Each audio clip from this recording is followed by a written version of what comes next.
Hi, I'm Rick Dior. Welcome back to my Les Parks 15 Diversions for the Snare Drum series. So this is the first 6/8 solo in the book. It's called Donnybrook, and I'm doing it at dotted quarter equals 100.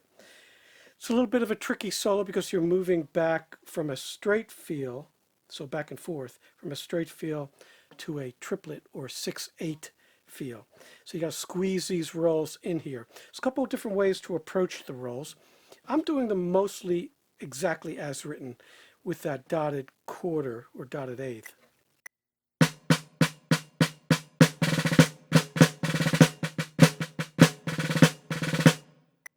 So in other words, you're thinking 1, 2, 3, 1, 2, 3, 1, 2, 3, 1, 2, 3, 1, and all those rolls are in that dotted eighth kind of feel.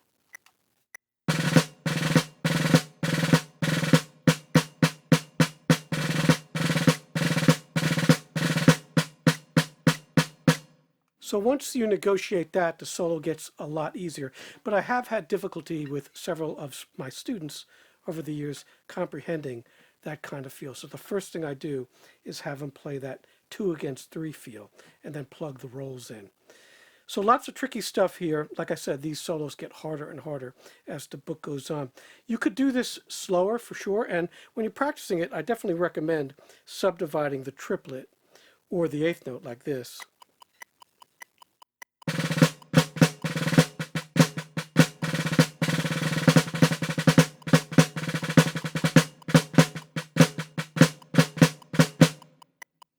So the first difficulty we have physically is this roll in the last bar of the first line. It's a 10-stroke roll, so you're really squeezing that in. Let me play that for you a little bit slower at 90. 1, 2, 1, 2.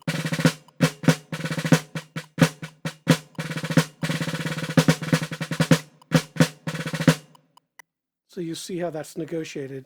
You start with the left, and that last right is your 10th stroke. So it's really a 9 with an extra stroke there.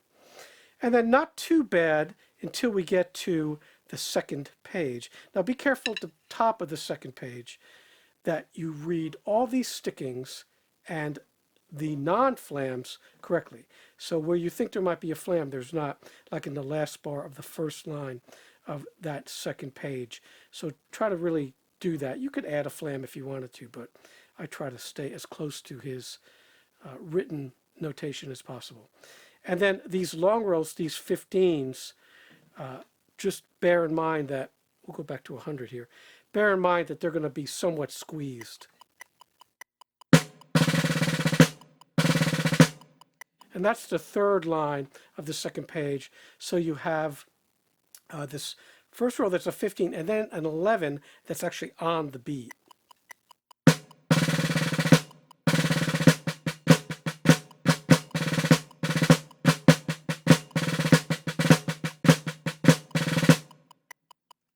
Going back for 1 second to the first page, one thing I forgot, the last 2 lines, we have these drag taps here, better known as a double drag, and mixed here with a single drag too, so that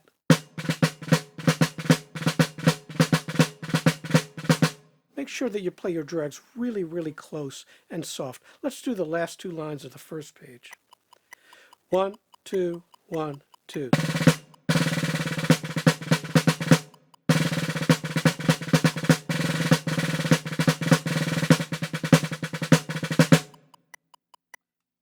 And you see there the last 2 bars of the first page. That's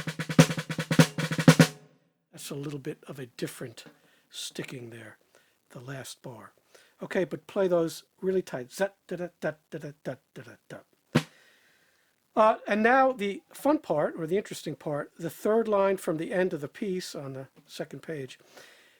That line should be felt straight, almost like it's in 2/4. But we'll leave the triplet on for a minute. It's an eighth note subdivision. 1, 2, 3, 1, 2, 3.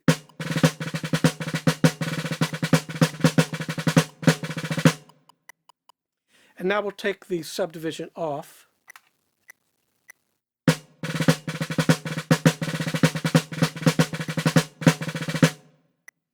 So you hear all of a sudden how that becomes straight.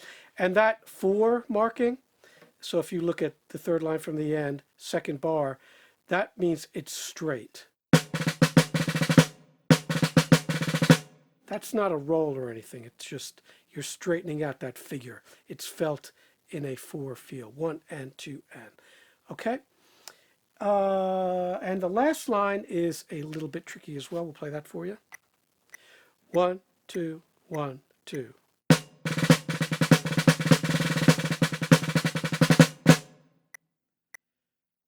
So those drag paradiddles,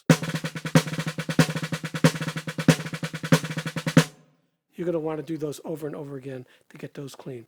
So again, the big thing is to remember how the rolls work. One little thing here that you can practice. If you put it on triplets, you can do the different rolls like this.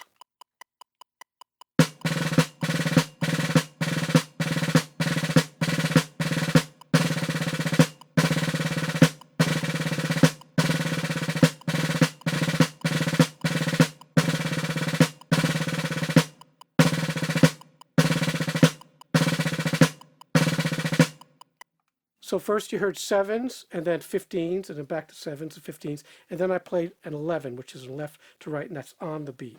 All right, so practice those rolls first. So hope you enjoyed this, and we'll see you next time with solo number 5.